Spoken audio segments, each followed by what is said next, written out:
আমরা এইরকম একটা প্রজন্ম দেখিনি যারা বাউল গানের সংস্কৃতির বিরুদ্ধে কেউ কেউ কথা বলেন। আমাদের সংস্কৃতি চর্চা গত 20-25 বছর ধরে পাবলিক লাইব্রেরির সামনে থেকে শুরু করে সেগুন বাগিচা পর্যন্ত। তার মানে কি তারা নতুন প্রজন্মের কাছে অসহায়? তারা তো জানেন না, তারা ঢুকেছেন কিন্তু নিষ্ক্রমণের পথ অনিশ্চিত।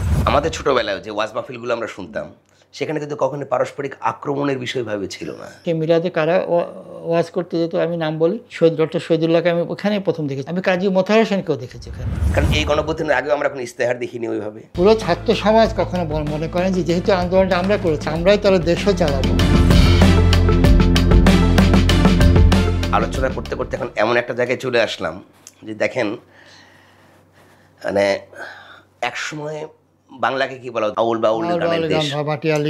আজকে আমরা দেখছি যে এই দেশে বাউলদের নেড়া করা হচ্ছে, চুল কেটে দেওয়া হচ্ছে, দিয়ে অপমান করা হচ্ছে, এবং কোথাও কোথাও বাউল মেলা হতে দেওয়া হচ্ছে না। আমরা আপনি 71 স্বাধীনতার পরে কিংবা 90-এর গণঅভ্যুত্থানের পরেও কিন্তু আমরা এইরকম একটা প্রজন্ম দেখিনি যারা বাউল গানের সংস্কৃতির বিরুদ্ধে কেউ কেউ কথা বলেন। কেউ কেউ মানে তখনকার প্রজন্ম বরং এদেরকে আরও রক্ষা করার জন্য, যদিও কোনো মৌলবাদ বা এই ধরনের কর্মকাণ্ড হয়েছে সেটাকে হয় বুঝিয়ে হোক কিংবা অন্যভাবে প্রতিহত করে হোক আবহমান বাংলার একটা সংস্কৃতিকে ধরে রাখার চেষ্টা করেছেন। কিন্তু এইবার সেই জায়গাটা আসলে আমরা অনেকটাই মিস করলাম মনে হয়, যে এমন একটা অবস্থানে আমরা চলে গেছি যেখানে আসলে একটা পক্ষ আর একটা পক্ষকে আরও ভীষণ ভাষায় গালি দিচ্ছে, যে গালিগুলো মুখে উচ্চারণ করা যাচ্ছে না। ইভেন সরকারের সঙ্গে মন্ত্রী পদমর্যাদায় থেকেও কেউ কেউ ফেসবুকে এমন স্ট্যাটাস দিচ্ছেন যে স্ট্যাটাসের ভাষা মুখে উচ্চারণ করা যাচ্ছে না। প্রশ্নটা হচ্ছে এইটা কেন? মানে আমরা আসলে দৈন্যতার কি অনেক দূরে চলে গেলাম, যে আমাদের তার মানে কি বাংলাদেশের ভবিষ্যতে আমাদের বাউল গান আর গাওয়া হবে না? বাংলাদেশে কি ভবিষ্যতে আসলে সাংস্কৃতিক চর্চাগুলো হবে না? ঐতিহ্যবাহী মেলাগুলো থাকবে না? এটা কি আসলে আমাদের একটা সাংস্কৃতিক বিপর্যয়ের দিকে যাচ্ছে, এবং এখান থেকে আসলে অন্ধকারের দিকে তাকাতে থাকবো, আমাদের আলোর দিকে কি তাকানোর সুযোগ কম হবে? শরীয়তের দৃষ্টিকোণ থেকে বাউল বা এই ধরনের বিরুদ্ধে কিন্তু মতামত ছিল, সবসময় ছিল। লালনের সময় তারা কিন্তু নিগৃহীত হয়েছেন, লাঞ্ছিত হয়েছেন, এগুলো ছিল সবসময়। কিন্তু আমি যেটা বলছি যে মেলা, বাউলের আখড়া, এসব বিষয়গুলো কিন্তু দেশে ছিল, ব্যাপক মানুষ কিন্তু আপনি ধরেন এটা কিন্তু এই যে সম্প্রতি হচ্ছে এটা কিন্তু ঘটনার বিবর্তনের মধ্য দিয়ে এসছে। এই গত ধরুন 18-20 বছরে যে আমাদের তো একসময় মহরমের মেলা হতো, চৈত্র সংক্রান্তি মেলা হতো, এই ঢাকা শহরে হতো, আজিমপুরে মেলা হতো, দুই ধরনের মেলা, বৈশাখের মেলা হতো। শীতকালে পথ দিয়ে যাওয়ার সময় দেখেছি মাঠের মধ্যে প্যান্ডেল টাঙ্গে যাত্রা হচ্ছে, পুরো মাস দিয়ে যাত্রা হচ্ছে, হতো তো। এগুলো কিন্তু বন্ধ হয়ে গেছে, বন্ধ হয়েছে কিন্তু সরকারিভাবে, কিন্তু এগুলো বন্ধ, এগুলোর অনুমতি পাওয়া যেত না তখন। কোনো দিক থেকে তো অভিযোগ উঠতো যে এরকম কি বাড়িতে কি বলে মেলাতে হয়, হাউজি খেলা হয়, হাউজি বন্ধ করো, মেলা চলুক, কিন্তু মেলায় বন্ধ করে দেওয়া হয়েছে। এখন আপনার এই তো উঠে গেছে যাত্রা, যেমন যাত্রাটা বলি, আমি তো প্রায় এটা রসিকতা করে এবং সত্য কথাই বলি যে আমাদের সংস্কৃতি চর্চা গত 20-25 বছর ধরে যেটা হচ্ছে যে পাবলিক লাইব্রেরির সামনে থেকে শুরু করে সেগুন বাগিচা পর্যন্ত পুরো মেলাটা। এর বাইরে ঢাকা শহরের বাইরে দু এক জায়গায় এরকম দু একটা জায়গা আছে, এর শিল্পগ্রাম পর্যন্ত, এর বাইরে কিন্তু আর কোথাও সংস্কৃতি চর্চা নাই। সেগুলো দখল হচ্ছে আপনার ওয়াজ মহফিল, এগুলো হচ্ছে, এগুলো হোক করেনি, কোনো আপত্তি নেই। তো আপনার যাত্রা শিল্পী সে সারা তার যাত্রা উঠে গেছে, ওই বছরে একবার শিল্পকলা একাডেমিতে যাত্রা উৎসব হয়, তার জন্য তো সে অন্য কাজ বাদ দিয়ে বসে থাকবে না। সে কৃষিকাজে চলে গেছে, সে কাঠমিস্ত্রি হয়ে গেছে, সে নৌকা অন্য কাজে সে পেশায় চলে গেছে। যাত্রা শিল্পকে আর জীবিকার জন্য ব্যবহার করতে ধ্বংস করে দেওয়া হচ্ছে। এটা এরকম সব ক্ষেত্রেই মেলা বন্ধ হয়ে গেছে। হ্যাঁ, মহরমে মেলা বন্ধ, চৈত্র সংক্রান্তি মেলা, বৈশাখী মেলা বন্ধ, তো ওরস বন্ধ। হ্যাঁ, তো এই যে এগুলো বহুদিন হচ্ছে। মিলাদ কিন্তু মিলাদ বলা যায় না, এটা দোয়া মাহফিল। আমরা যখন স্কুলে পড়তাম সে সময় আমি চট্টগ্রামে বড় হয়েছি, চট্টগ্রাম রেলওয়েতে একটা মিলাদ হতো, সেই মিলাদে কারা ওয়াজ করতে যেত, আমি নাম বলি, ডক্টর শহীদুল্লাহকে আমি ওখানেই প্রথম দেখেছি। আমি তখন বাচ্চা, উনি তো যেতেনি, আমি কাজী মোতাহার হোসেনকেও দেখেছি ওখানে। হ্যাঁ, পশ্চিম পাকিস্তান থেকেও কেউ এসেছেন এরকম দেখেছি। তো এটা আমরা ওখানে তো এই মানে লোক আর যাবে না, ওখানে যায় না। হ্যাঁ, ওই মানে ওটা হলো ওয়াজ মাহফিল, মানে এটা একান্ত মাদ্রাসা ব্যাগ। আমরা কিন্তু আগে দেখেছি যে ওয়াজ মাহফিলও কিন্তু আপনার আমাদের ছোটবেলায় যে ওয়াজ মাহফিলগুলো আমরা শুনতাম সেখানে কিন্তু কখনো পারস্পরিক আক্রমণের বিষয় ভাবে ছিল না, এবং কম ছিল। এবং মিলাদ উপলক্ষে, বার্ষিক মিলাদ উপলক্ষে হতো। কিন্তু এখন আপনি দেখেন ইউটিউবে বা এতে যারা আসলে বিভিন্ন সময় যে ওয়াজ করছে, ইভেন একজন হুজুর আরেকজনকে গালি দিচ্ছেন খুব অশ্রাব্যভাবে, এটা মানুষ উপভোগ করছে এবং এটা মানুষ উপভোগ করছে, সেখানে ভিউ বাড়ছে, অনেক কত ইনকামও করছে। এই যে সামাজিক যোগাযোগ মাধ্যমের আপনার একটা প্রভাব, যেটা আসলে আমাদের মতো যে দেশে আসলে এখনো পর্যন্ত আমরা এতক্ষণ আলোচনাতে একটা জিনিস স্পষ্ট হয়েছে যে শিক্ষার যে পর্যায় পর্যন্ত আমাদের জাতিকে নেওয়া দরকার ছিল, এন্টায়ার ন্যাশনাল ফেইলার যে আমরা সেই পর্যন্ত নিতে পারিনি, যেভাবেই হোক না কেন। পরিকল্পনা ছিল না। আমাদের জাতিগত যারা জাতীয় নেতৃত্বে ছিলেন তাদের একটা চরম ব্যর্থতা, যে তারা আমাদের জাতিকে, যেটা শ্রীলঙ্কা পেরেছে, বন্দরনায়কে পেরেছিলেন, কিন্তু আমাদের এখানে আসলে আমাদের ওই রকম কোনো লিডারশিপ আমাদেরকে শিক্ষার ওই মান পর্যন্ত নিতে পারেন নাই।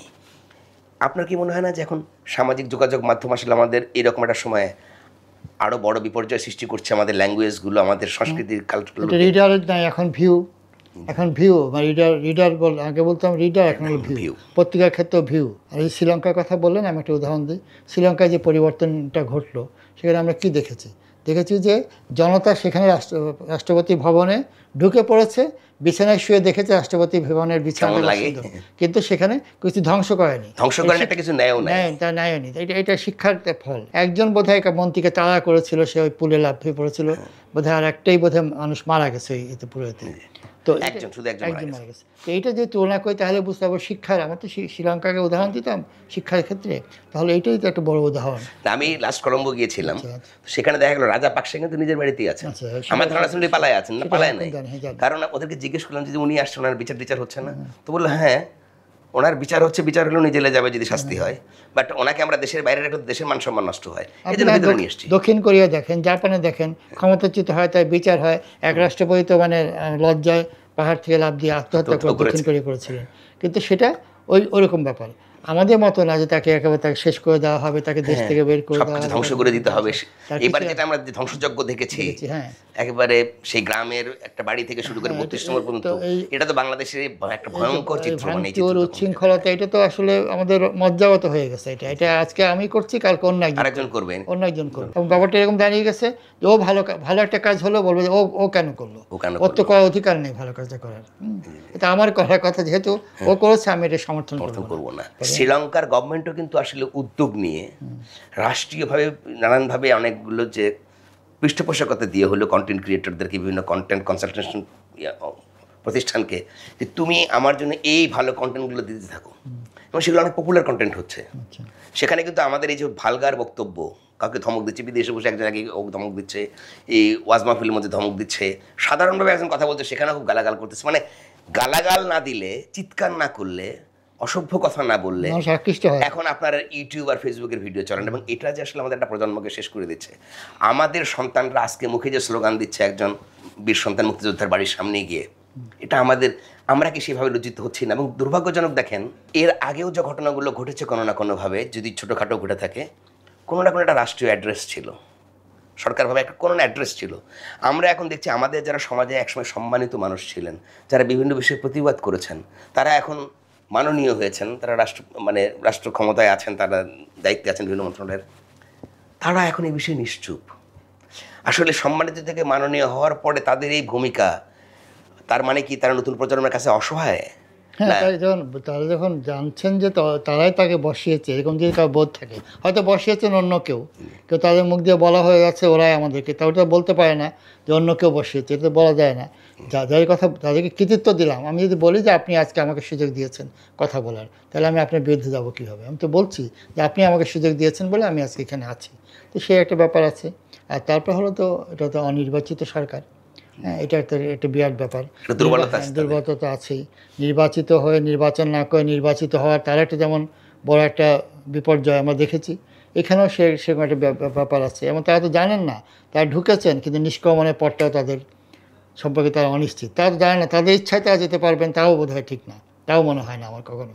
রাজনীতির কথা বলছি, যে তারা তাদের ইচ্ছায় এসছেন, তাও সবসময় সত্যি না, সবার ক্ষেত্রে সত্যি না। তারা যে নিজের ইচ্ছায় চলে যেতে পারবেন, যেটা ঘোষণার মতো, সেটাও হয়তো না হতে পারে। হ্যাঁ, তো এইগুলো সব মিলেই কিন্তু আমাদের তো ওই মূলটা ব্যাপার হলো যে একটা দেশ স্বাধীন হওয়ার পরে হয়তো আমাদের এটাও ঠিক যে আমাদের স্বাধীনতার প্রস্তুতিটা ওইভাবে ছিল না।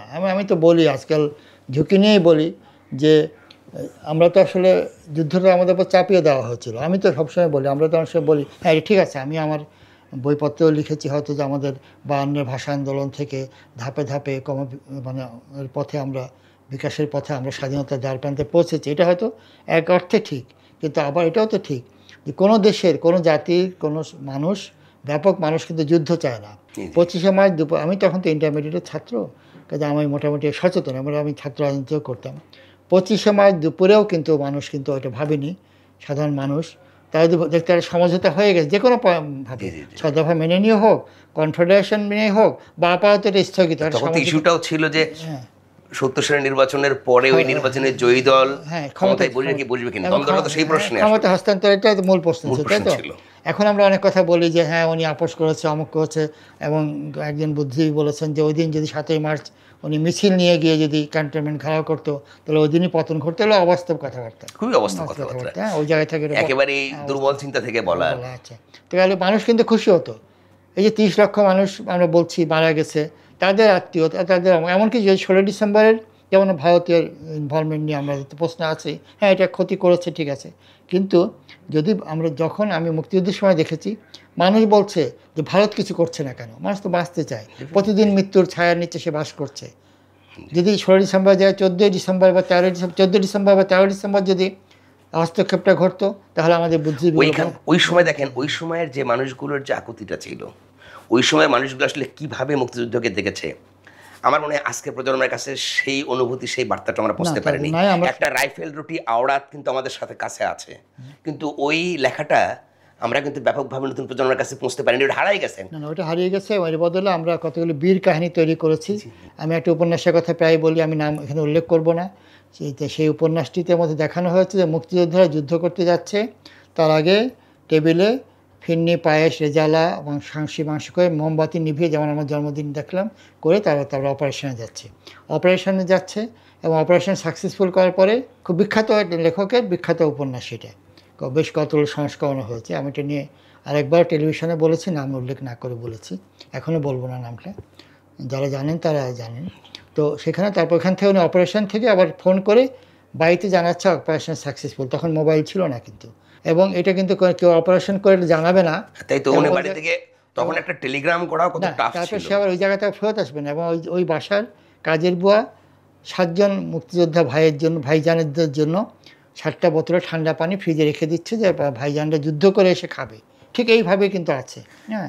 তো এরকম অনেক চরম বিকৃতি করা হয়েছে। আমরা সাহসিকতার গল্প করেছি, কিন্তু ওই যে তখন যে মানুষদের কি, যেমন ধরেন যে তখন অনেক বাড়ি, এটা কিন্তু বাস্তবতা, অনেক বাড়িতে লেখা থাকতো যে এটা মুসলমানের বাড়ি, যা পাকিস্তান আর্মি মুসলমানের বাড়ি জানলে হয়তো করবে না, লা ইলাহা ইল্লাল্লাহ লেখা থাকতো। এটাও তো বাস্তবতা, এটা যুদ্ধ একটা দিক, মানুষ বাঁচতে চায়, যে কোনো মূল্যে বাঁচতে চায়। হিন্দুও একটা কলমা মুখস্থ করেছে যাতে কলমা বললে সে বেঁচে যাবে। তো এইগুলো বাদ দিয়ে এগুলো বললাম যে ওই সময় দেখেন রাইফেল রুটি আওড়াত তো মুক্তিযুদ্ধের ভেতরে লেখা, ওই সময় হাঙ্গর নদী গ্রেনেড তো এর মধ্যে দিয়ে তৈরি হয়েছে, এই মানে আপনার ভীতি সন্ত্রাসের আবহাওয়ার মধ্যে লেখা। এবং এটাই রাইফেল রুটি আওড়াতকে কিন্তু আসলে আমাদের একটা মুক্তিযুদ্ধের প্রামাণ্য সামনে আনা রাখা উচিত, তাইলে কিন্তু নতুন প্রজন্ম বিভ্রান্ত হতো। ওটা পাঠ্য ছিল, এখন নাই তো, ওটাকে অনেকে নামই জানে না। আমি নতুন প্রজন্ম অনেকে জিজ্ঞেস করেছি, তারা হঠাৎ বলে এটা আমার একটি মাত্র উপন্যাস আছে 71 নামে, সেটা ইংরেজি অনুবাদও হয়েছে। 71 আপনার একটা আছে, হাঙ্গর নদী গ্রেনেড আছে, সেখানে আমি কিন্তু দেখিয়েছি এই যুদ্ধের এই দিকগুলো দেখিয়েছি আমি, যে হ্যাঁ যে মানে যে অন্য একটা সাইড আছে, ওইটা হচ্ছে বাস্তবতা। তো এই ইতিহাসটা আমাদের এখন জানা নাই, ফলে একটা যেমন আমাদের যে গত যে ছাত্র জনতার অভ্যুত্থান হলো, এই অভ্যুত্থান নিয়েও তো এরকম অনেক গল্প তৈরি হবে, সামনে তৈরি হবে এরকম। কিন্তু ওইখানে কিন্তু একটা মজার ব্যাপার আছে, 71-এর মুক্তিযুদ্ধের পরে কিন্তু একটা সৃজনশীল একটা সময় গেছে, চমৎকার সিনেমা হয়েছে, মুক্তিযুদ্ধের উপরে গান, কবিতা, ছবি, অনেক কিছু হয়েছে। 90-এর গণঅভ্যুত্থানের পরেও দেখেন অনেকগুলো লেখা হয়েছে, কিন্তু এইবার গণঅভ্যুত্থানের পরে সেটা কারা করেছে, ওই গণঅভ্যুত্থানে যারা অংশ নিয়েছিল। কিন্তু এইবার যারা মানে এই যে গণঅভ্যুত্থানটা এবার হলো, সেটার পরে কিন্তু আসলে এটাকে আপনি আসলে কিভাবে চিত্রিত করবেন, কারণ এই গণঅভ্যুত্থানের আগেও আমরা কোনো ইস্তেহার দেখিনি ওইভাবে। ওই যেটা বললেন যে হঠাৎ করেই মনে কিছু একটা এরকম যে একটা ইস্তেহার নেই। আমি এই গণঅভ্যুত্থানে যাওয়ার পরে এটাকে আবার আমি গেলাম হচ্ছে একটা আমার ক্ষোভ থেকে, যে আমি প্রতারিত বা বঞ্চিত হচ্ছি, কিংবা আমি কোনো না কোনো কারণে কথা বলতে পারিনি, নির্যাতিত হয়েছে, এরকম অনেকগুলো ক্ষোভের বহিঃপ্রকাশ থেকে হয়েছে। হঠাৎ করে সেটাকে মেটিকুলাসলি ডিজাইন বলে ঘোষণা করা হলো, ফলে এক ধরনের বিভ্রান্তি তৈরি হয় যে আমি আসলে, আপনি যখন ডিজাইন বলবেন কোনো কিছু, তার মানে এই ডিজাইনটা কবে থেকে হয়েছিল, আমি কি তাহলে সেই ডিজাইনের পার্ট হয়েছে, কোনভাবে হয়েছে? তখন তো আপনার অনেকগুলো প্রশ্ন জড়ো হয়, সেই প্রশ্নগুলো কিন্তু কোনো উত্তর সামনে নাই।